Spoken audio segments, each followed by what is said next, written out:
How are you? I'm all right. Thanks for joining us. This is a bit difficult, but I wanted to get your view on it. Now, in Italy, the backdrop to this is, you will be aware, sex crimes, sex offences in this country are soaring.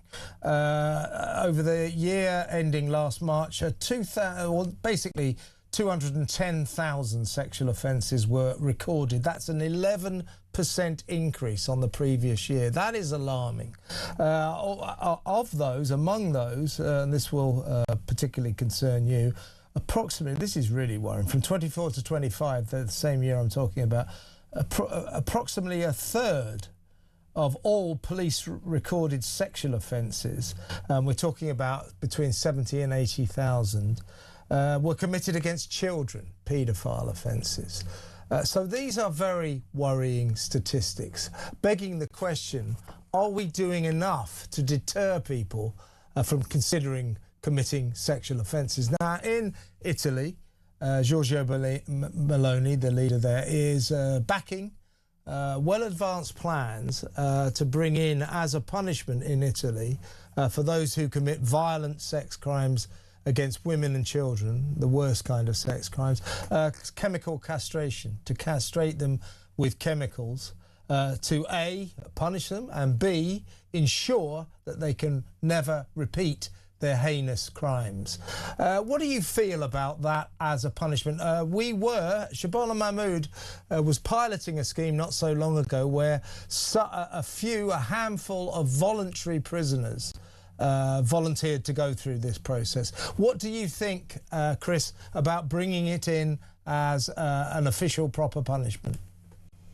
I think, Kevin, if it was proven to work, like beyond doubt, that it would reduce offending, I would be all for it.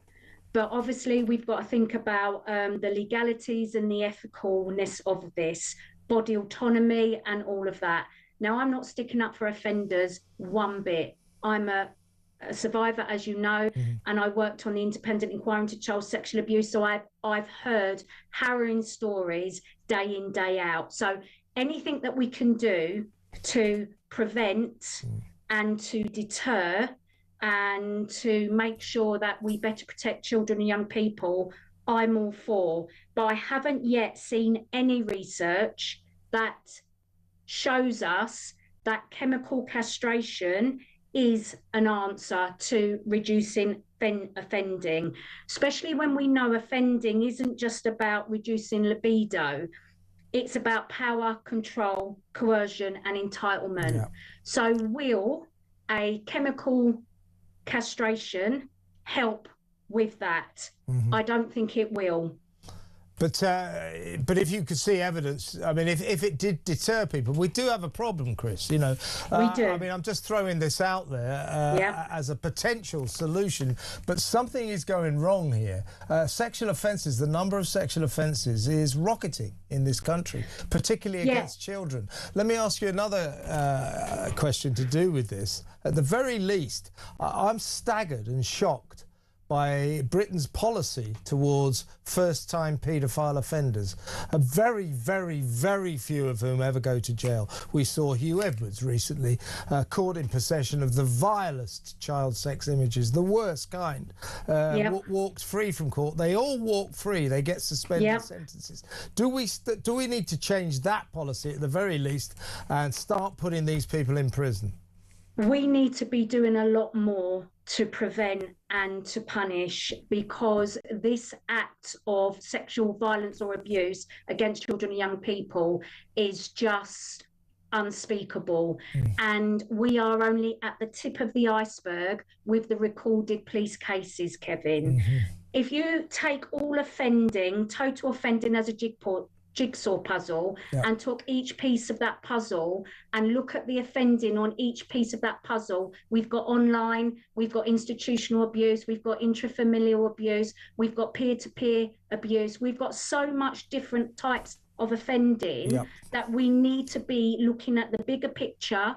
We need to be putting in policies that will actually change the way that we deal and respond to child sexual abuse in its in its whole picture. In its entirety, yeah. We always only look at one little bit and go, oh my God, isn't that bad? Well, if we look at the bigger picture, that should scare all of us into taking proper action. Can I ask you a last question, Chris? Thanks so much for coming on. I've got to go in a second because it's nearly the news. But why do you think we are having this kind of explosion in the number of sex crimes in this country?